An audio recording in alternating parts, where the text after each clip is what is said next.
सर्वांना नमस्कार. Arjun Mayuri love स्टोरीचे 142 episode यापूर्वीच अपलोड केलेले आहेत. कृपया ते सर्व एपिसोड ऐकण्यासाठी आपल्या चॅनलला भेट द्यावी.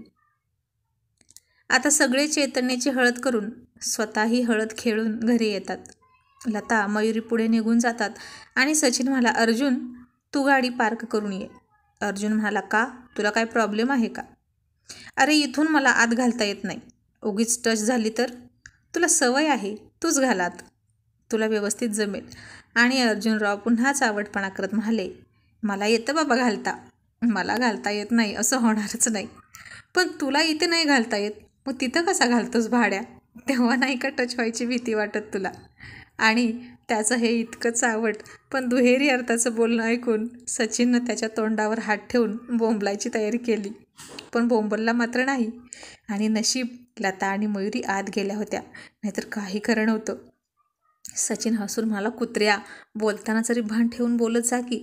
आणि अर्जुनराव गाडी आत घालत म्हणाले, आता काय केलं मी? सचिन म्हणाला, तू कधीच काही करत नाही रे, तू अगदी साधू आहेस, आम्हीच वेडपट आहे. आणि अर्जुन गाडीतून उतरत हसून म्हणाला, बघ घातली की नाही आत, कशी अलगद. झाला का बघ टच? असाच आता तू पण शिक हां, अलगद आत घालायला. गाडी रे. आणि सचिन खूप मोठ्याने हसायला लागला. आणि मयुरी ते ऐकून म्हणाली, नक्कीच स्वारींनी काहीतरी चावटपणा केला असणार, यांना वेळ काळ काही दिसतच नाही. आणि तो आत आला आणि बेडरूममध्ये शिरताना सचिनला म्हणाला, सचिन तुझी गाडी हळूहळू जाऊ दे, पुढे खड्डा लागेल हां. अर्जुन बास ना यार, किती त्रास देणार, असं म्हणून सचिन हसून बेडरूममध्ये गेला. अर्जुनही बेडरूममध्ये आला तर ती फ्रेश होऊन आली होती. तो कपडे काढत होता. त्यानं बेल्ट काढला आणि तिच्या हातात दिला आणि शर्ट काढू लागला. ती म्हणाली, आता बेल्ट खाली ठेवायला काय झालं? तो म्हणाला, आणि तुझ्या हातात दिला तर काय बिघडलं का? त्यात पण लाज वाटते? नवऱ्याचा बेल्ट हातात घेतला म्हणून लाज वाटते तुला?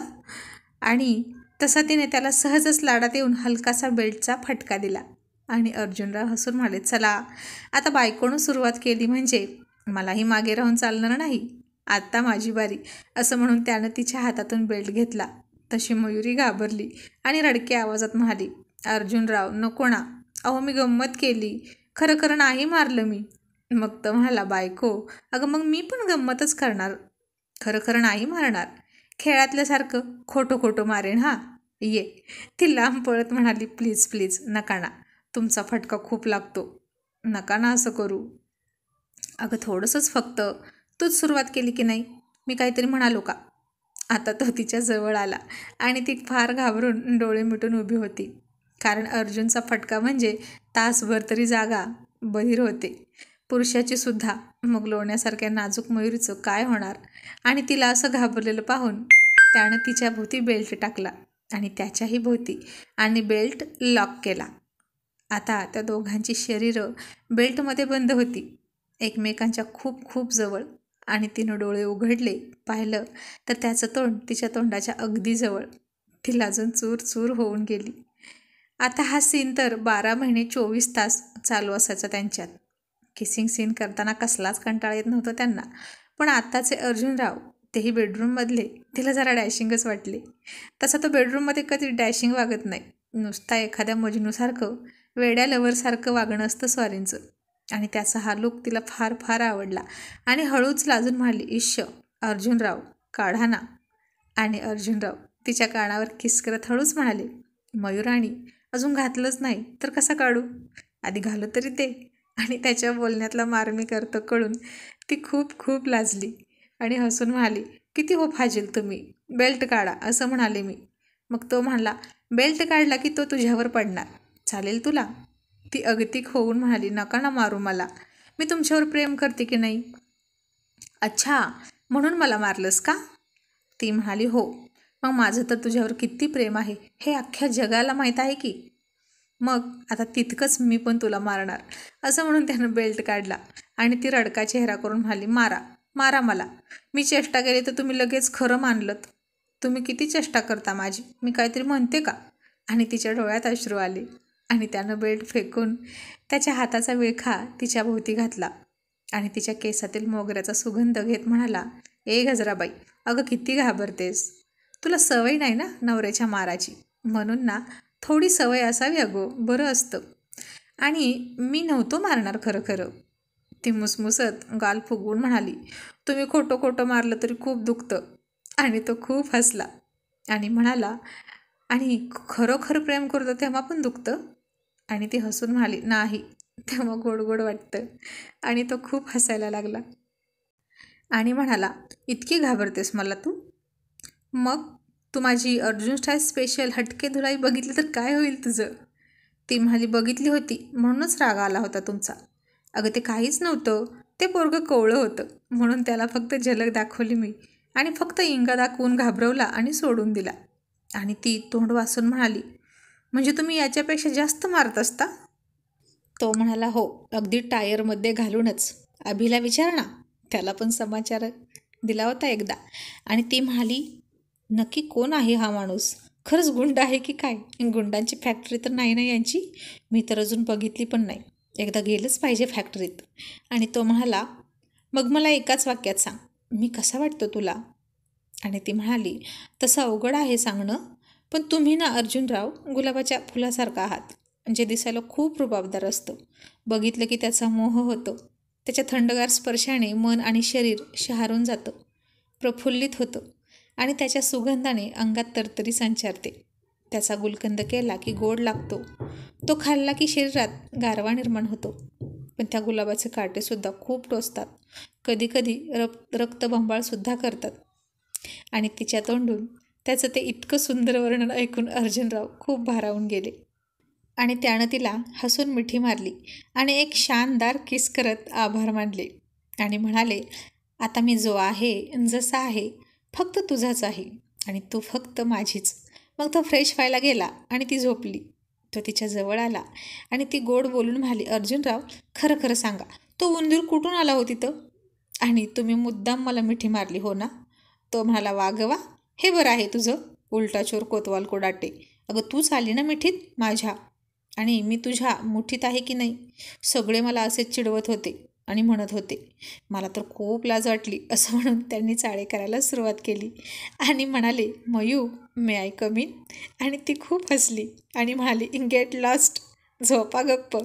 आणि तिने तिच्या कमरेत वळवळ करणारे त्याचे दोन्ही हात हातात घेऊन पकडले. पण तोंडाचं काय, ते तर चालूच होतं आणि ते सुद्धा तिनं तोंडानं बंद केलं तिच्या. पण तोंडाला तोंड लागलं आणि हात सुटले, तसं सगळंच फिटलं आणि संयमसुद्धा सुटला. आणि अर्जुनरावांनी आज त्यांचं गोड गोड रसगुल्ला खाल्ला आणि त्यांचा गुलकंद तिला चारला आणि त्यांच्या प्रेमाचा मुरंबा आणखीन मुरला. आणि सकाळ झाली. ती नाश्ता बनवत होती, पण तिला उलटनं सापडेना. या कामवालीने उलटनं कुठं ठेवलं काय माहीत. ती तणतणत होती आणि त्यानं तिला हाक मारली, काय आहे, मला करू दे ना काम, एकतर इथं उलटनं सापडत नाही. ती तणतणत म्हणाली, आता ते आणखीन कुठं उलटलं? अर्जुनराव असं म्हणाले आणि चिडलेली बायको खूप हसायला लागली. मग तो म्हणाला, मयू, येणार ना लग्नाला? ती म्हणाली, नको ना अर्जुनराव, खूप गर्दी असेल तिथे आणि उकाडा पण किती आहे, मला नाही सोसणार. मयू, अगं AC लावून नेतो तुला, मग तर झालं. आणि तिथं गेल्यावर काय, तिथं उकडणारच ना? ती म्हणाली, अगं मी वारा घालतो ना, मला काय काम आहे दुसरं? ती म्हणाली, नको, त्यापेक्षा जा तुम्हीच. अगं पण तुझ्या ग्रुपमधल्या सगळ्या नाराज होतील ना, असं म्हणून ते मयुरीला विचार करायला लावतात. कालच तुमचा ग्रुप स्थापन झाला की नाही? मग अगं असं अंग काढून घ्यायचं नसतं, ग्रुपमध्ये उत्साही राहायचं असतं. आणि तू जर कोणाच्या लग्नाला नाही आलीस तर आपल्या लग्नाला कोण येणार? आणि आपल्या पोराच्या लग्नाला तर कोण येईल का, सांग बरं? आणि ती म्हणाली, खरं आहे तुमचं, मग आता हो म्हण. असं म्हणून त्यानं तिच्या कमरेत हात घालून गुदगुल्या करायला सुरुवात केली. नको नको, अहो मला सोसत नाही, मी येते ना, बास आता, ती खूप हसून म्हणाली. पण तो तिचं काहीच ऐकत नव्हता. हो म्हण, आधी हो म्हण, असं करून तो तिला हो म्हणायला भाग पाडत होता. आणि ती जरा विचार करून हो म्हणाली. आणि तो म्हणाला, मग तुमच्या रॉयल लेडीज ग्रुपचा लीडर कोण आहे गं? मयुरी म्हणाली, अजून ठरलं नाही. मग हो की तू? नको बाबा, तुमच्या तोडीस थोडं हवं कोणीतरी, मला नाही जमणार. ती म्हणाली, तुमची मिळवणी होईल बहुतेक. वा, अब तो मजा आएगा, सालीसोबत टशन द्यायला. पण मयू, आमच्या ग्रुपचा मी कॅप्टन, तुमच्या ग्रुपची ती कॅप्टन, आणि कॅप्टनने कॅप्टनसोबत कुस्ती धरायची वेळ आली तर काय करायचं? तुला चालेल ना? मी तिच्यासोबत. आणि पुढं काही म्हणणार तोपर्यंत तिने त्याला फटका दिला आणि म्हणाली, तुमच्या जिवलग मित्राची बायकोसुद्धा आहे ती, फक्त मेहुणी नाही, कळलं? चला आता गुपचूप. मग आता सगळे तयार होऊन बाहेर आले. अर्जुन, मयुरी, सचिन, लता दोन्हीही जोड्या अगदी लक्ष्मीनारायणासारख्या दिसत होत्या. जाताना आजही सचिन गाडी चालवत होता. अर्जुन मयुरी मागे होते आणि अर्जुनरावांनी बाहेर बघितलं तर ऐन एप्रिल महिन्यात नर आणि मादी श्वानाची जोडी मिलन करत होती आणि मयुरीनेही ते पाहिलं. अर्जुनरावांनी खट्याळ नजरेनं तिकडे बघत बायकोला चावट इशारा केला आणि ती लाजून गालात हसली. आणि मग गाडी पुढे गेल्यावर अर्जुनराव म्हणाले, यार सचिन, पहिल्यासारखं आता काहीच नाही राहिलं बघ. का रे, आता काय झालं? सचिननं विचारलं. यार, आधी कसं ठराविक महिन्यात लग्न व्हायची, मग आषाढ महिन्यात नवरा बायकोनं एकमेकांचं तोंडसुद्धा पाहायचं नसायचं, असं होतं. पण आता तर आषाढातच लग्न होतात आणि सगळे नियम धाब्यावर. तसं आता कोणीच नियम पाळत नाही, अगदी कुत्रेसुद्धा भादवा सोडून कधीही सुरू होतात. आता सचिननं सुद्धा पाहिला होता तो सीन आणि तो हसायला लागला आणि लताला मात्र काहीच नाही कळलं. मयुरी लाजून त्याला चिमटा घेत गप्प बसा म्हणाली. लता हळूच म्हणाली, अहो काय झालं, काय इतके हसताय? सांगा ना, मला पण हसायचं आहे. आणि सचिन तिला डोळा मारत म्हणाला, संध्याकाळी सांगतो, मग तुला हवं तेवढं हस हां. आणि ती पण त्याचा अर्थ समजून लाजून गप्प बसली. मग आता सगळे लग्नात पोहोचले. एकीकडे रॉयल गर्ल्स आणि दुसरीकडे रॉयल बॉईज अशा 2 टीम बसल्या होत्या. आणि इतक्यात अर्जुनला एक मुलगी येताना दिसली. मुलगी म्हणजे बाईच होती, ती त्यांच्याच वयाची. अर्जुननं तिला ओळखली आणि म्हणाला, राहुल, ते बघ, तुझ्या लव्ह मॅरेजच्या स्वप्नाला सुरुंग लावणारी आली बघ. राहुलनं बघितलं आणि तिला ओळखलं आणि म्हणाला, आणि तुझ्यावर लव करणारी तीच ती खोटारडी कुठली, मला कशाला दाखवतो तिचं तोंड? आणि अर्जुन म्हणाला, अरे बघ, 2 मुलंसुद्धा झाली तिला. राहुल म्हणाला, होणारच ना, खूपच घाई झाली होती तिला, मुलं व्हायला काय लागतं तेव्हा. पण आता कसली विचित्र दिसते ना रे, तिच्यापेक्षा माझी गुलाबो कितीतरी जास्त पटीनं सुंदर आणि टवटवीत गुलाबासारखी दिसते. आणि ही बघ, आता कशी वाळली वातड दिसायला लागली आहे. कॉलेजमध्ये असताना तर चांगली दिसत होती आणि म्हणूनच मी तिच्यावर भाळलो होतो. भविष्यात हिचं असं होणार हे माहीत असतं तर तेव्हाच तिच्याकडे ढुंकूनसुद्धा बघितलं नसतं. माझी कोमल तिच्यापेक्षा 1000 गुणा मस्त, सुंदर आणि गुटगुटीत आहे. तिच्याशी लग्न केलं असतं तर तिच्यासारखी विद्रूप बायको पदरात पाडून घ्यावी लागली असती. अर्जुन म्हणाला, तू खुश आहेस ना, मग बास. आणि बायको ही आवडतीच असली पाहिजे यार, तरच मन बसतं ना तिच्यावर. आणि तसंच असतं रे प्रेमात, म्हणून तर मॅच्युअर झाल्यावरच पडायचं असतं प्रेमात, अल्लड वयात नसतं पडायचं.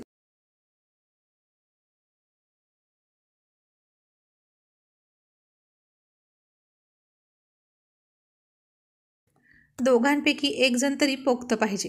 आणि आता तिच्या मागून तिच्यापेक्षा वयाने जरा जास्त दिसणारा टक्कल पडलेला व्यक्ती आला आणि खूप उंच होता तिच्यापेक्षा.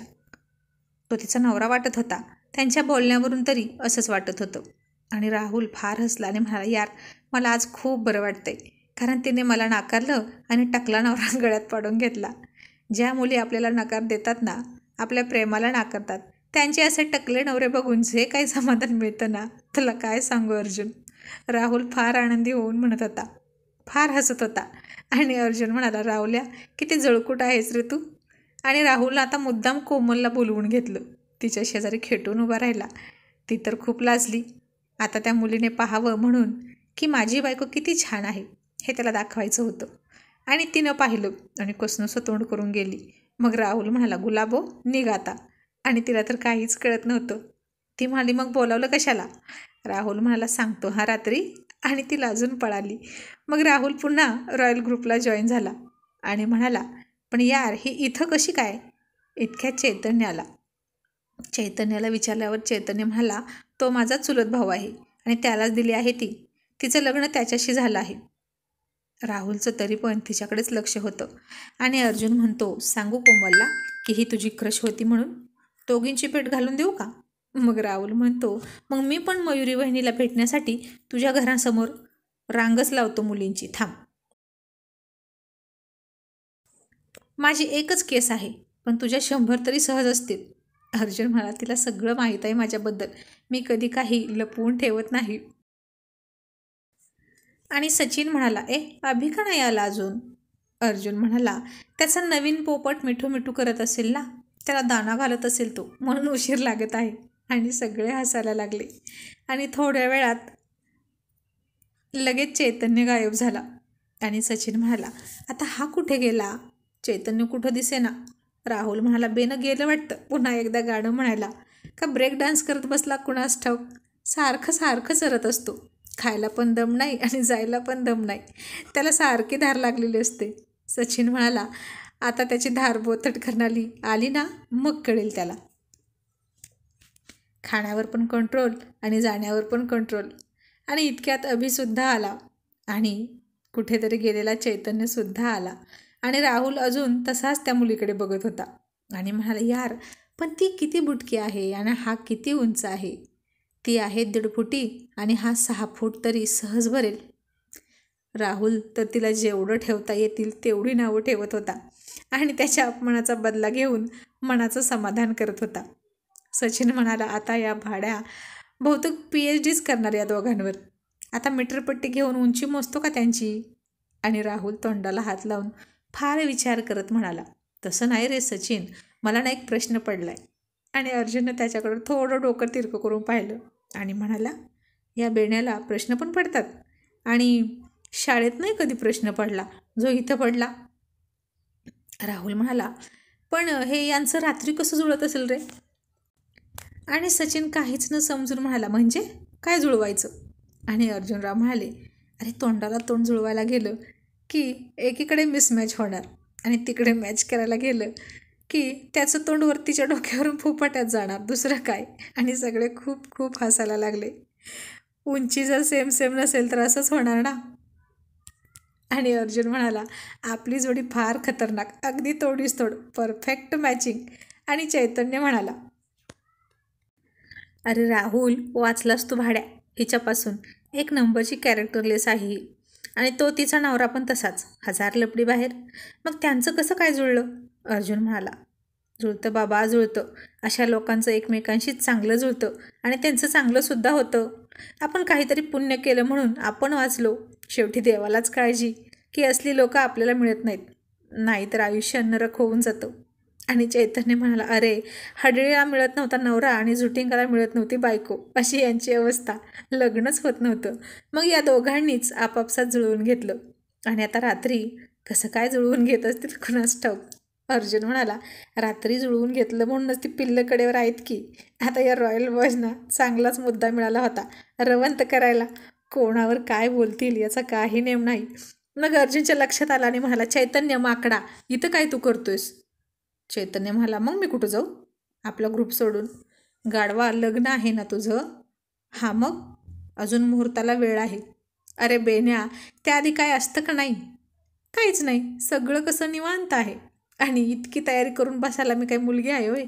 पॅन्ट शर्ट घातला की हा चढलो भोल्यावर. आणि सचिन म्हणाला, आणि पॅन्ट शर्ट काढले की हा चढला. आणि थोडा गप्प बसून म्हणाला, झाडावर यार, चिंच आंबे तोडायला. तसं सचिन म्हणाला आणि सगळे हसायला लागले. अर्जुन म्हणाला, चैतन्य पळ, तयार हो. पण चैतन्याचा पायच निघत नव्हता. तो म्हणाला, जातो, पण मला सोडून काहीच गंमत करायची नाही हा. अभि म्हणाला, आता तुलाच गंमत करायला लावणार 2 दिवसांनी, जा भाड्या. तरीही चैतन्य म्हणाला, यार मला जाऊ वाटत नाही, गेलो तर इथली जमाडी जम्मत बुडेल ना माझी. मग अर्जुन म्हणाला, मग लग्न राहू दे, बस गंमत जम्मत करत. भाड्या, तू ना दोन्ही डगरीवर हात ठेवून असतो. लग्न झाल्यावर कसं होणार याचं काय माहीत. याला तर सगळं एकसाथच हवं असतं. आता चैतन्याचा स्वभाव हा असाच होता. त्याला सोडून कुणी काही खाल्लं, काही बघितलं किंवा जोक केले, गंमत केली की त्याला आवडतच नसायचं. त्याला सगळ्यांसोबत सगळीकडे सगळ्या गोष्टीत सहभागी व्हायचं असतं.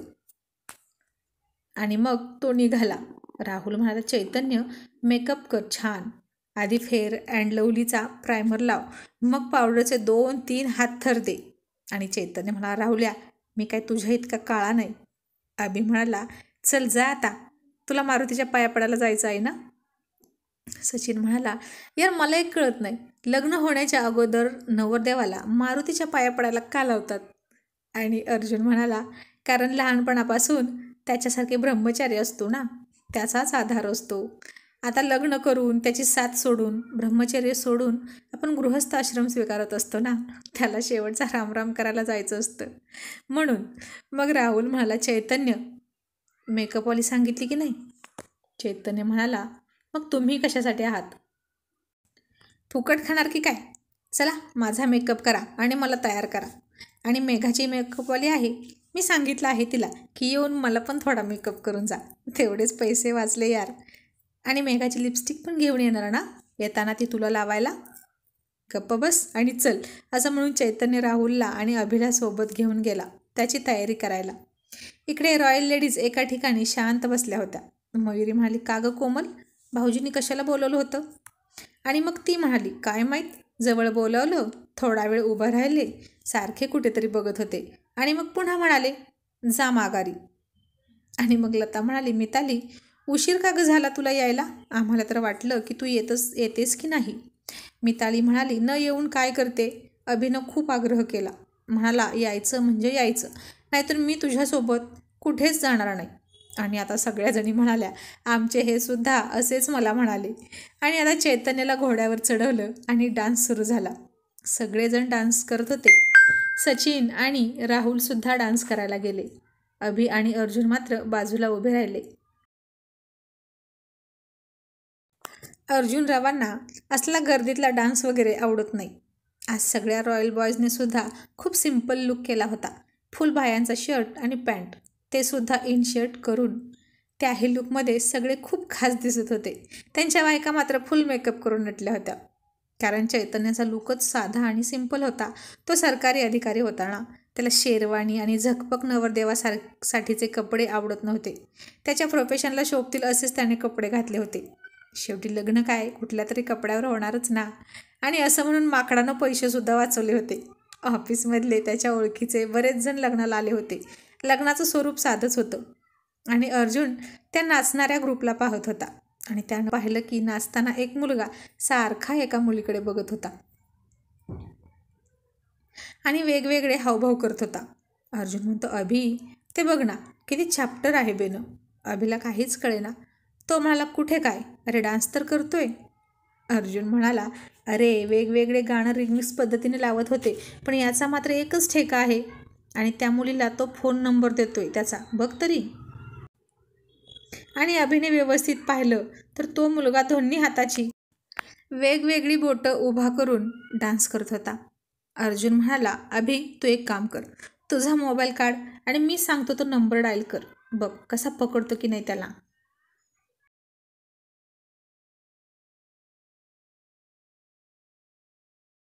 आणि आता त्या मुलाने पहिल्यांदा एका हाताची 4, दुसऱ्या हाताची 5 अशी बोटं उभा केली आणि नाचला. अर्जुन म्हणाला, 9. मग अभिनं सुद्धा नंबर डायल केला, 9. मग त्या मुलाने दोन्ही हाताची 4 बोटं उभा केली. अर्जुन म्हणाला, 8. मग एका हाताची 3, दुसऱ्या हाताची 4, हा झाला 7.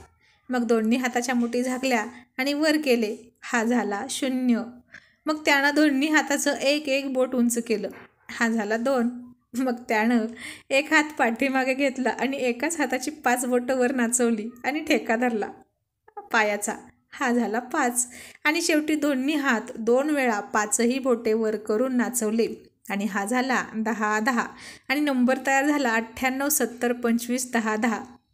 आता ती मुलगीसुद्धा हा नंबर घेत होती, पण तिला समजत नव्हतं. आणि अर्जुन म्हणाला, आत्ता डायल कर. आणि फोन. अभिनं फोन लावला तर खरंच त्या मुलाच्या खिशात फोन वाजला आणि त्यानं फोन कानाला लावला. तसा अभि खूप खूप हसायला लागला.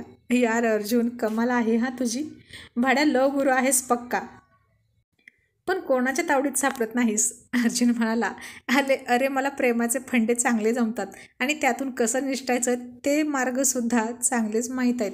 मग आता डान्स संपला. आता बोहल्यावर चैतन्यराव चढले. मेघासुद्धा सुंदर अशी साडी घालून मुंडावळ्या बांधून बोहल्यावर उभी राहिली. सगळे रॉयल बॉयज चैतन्याच्या मागे करवल्यासारखे उभा राहिले. मंगलाष्टका झाल्या सुरू. शुभमंगल सावधान म्हणाले की ब्राह्मणाच्या तोंडात तांदूळ पडायला सुरुवात झाली आणि झालं एकदाचं शुभमंगल सावधान. आणि सचिन म्हणाला, चैतू सगळं नीट तपासून घे बायकोचं, तिच्या पापणीचे केससुद्धा. मामानं एखाद्या लेकीचा आठवण म्हणून ठेवून घेतला असेल तर तुझा तोटा होईल हा. आणि चैतन्य आणि मेघा त्याच्या या नरम विनोदावर हसले. आणि हार घालताना पैलवान राहुलनं चैतन्याला खांद्यावर बसवला आणि उंच चैतन्याची बगड्यासारखी उंच मान.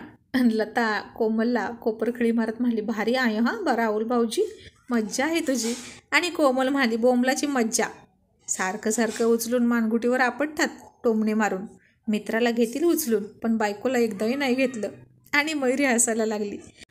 मग मेघाचे भाऊ आले, त्यांनी पण तिला उचलली, पण चैतन्य काही तिला सापडत नव्हता. दोघेही आता खांद्यावर बसले होते आणि मेघा त्याच्या गळ्यात हार घालण्याचा प्रयत्न करायची, पण चैतन्य तिला जमू देईना. खालून रॉयल बॉयज त्याला तंबी देत होते. सचिन म्हणाला, चैतन्य मान झुकवली तर याद राख, बायकोपुढे आताच मान नाही खाली घालायची. आता खूप वेळ नुसता धिंगाणा घातला होता स्टेजवर. खूप वेळ झालं तरी दोघे खाली पण येईनात आणि हारसुद्धा घातला नाही. जमलेले सगळे मंडळी त्यांची ही गंमत पाहत होते की कोण जिंकणार. जो हार मानेल तो आयुष्यभर गुलाम बनून राहील.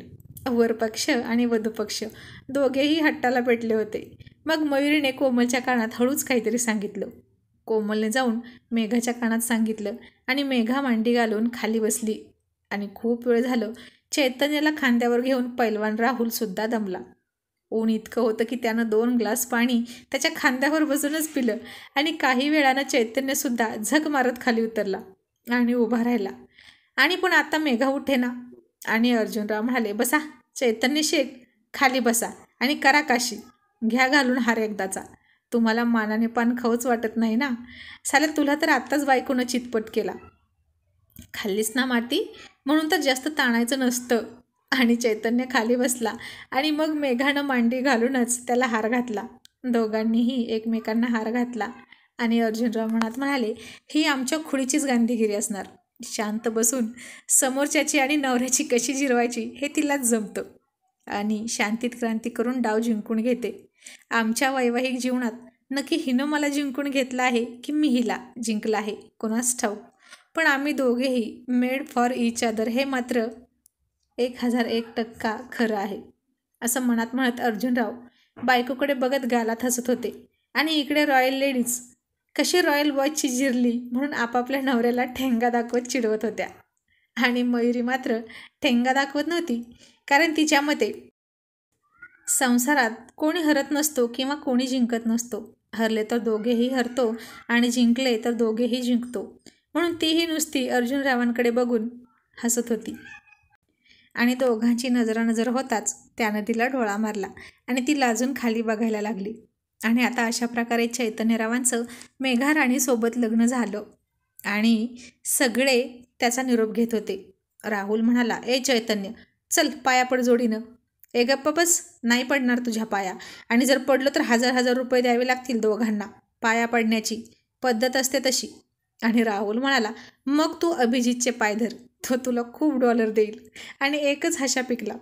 चैतन्य म्हणाला, आता कोणालाच सोडणार नाही, पाया पडायचं. बघा तुम्ही सगळ्यांकडून पैसे वसूल करतो की नाही बघच. लाजून प्रत्येकानं 50-50 रुपये तरी दिले तरी बास झालं. तेवढाच मंडपाचा खर्च निघेल. आणि सगळ्या रॉयल बॉयजने डोक्यावर हात मारला आणि म्हणाले, सुधरेगा नाही साला. मग अर्जुन म्हणाला, चल चैतन्य, निघतो आता. बाकीचं तू आवरून घे, देवदर्शन, पूजा, आणि त्या खास कार्यक्रमासाठी आम्हाला बोलाव. तुझी तयारी करून देतो, तू तयार राहा. अभि म्हणाला, हो ना, मी तर केव्हाचा हाताला तेल लावूनच बसलोय. आणि आता बायकासुद्धा आयडिया सांगणार, त्यामुळे चैतन्य जरा सावध. आणि चैतन्य म्हणाला, आता सा होऊ दे किंवा वध होऊ दे, मी काय मागे हटत नसतो. तुम्हाला काय करायचं ते करा, फुल परमिशन, पण हा तुमच्या खर्चानं करा, असा चैतन्य म्हणाला. राहुल सचिन चिडून त्याला मारायला धावणार इतक्यात चैतन्य मेघाचा हात धरून तिथून पळून गेला. आणि अर्जुन म्हणाला, साला कवडी चुंबक, 1 रुपया सोडत नाही. आता स्वतःच्या खर्चाने का होईना, पण याची जॅम वाट लावायची. असं म्हणून सगळ्यांनी एकमेकांच्या हातावर हात मारले.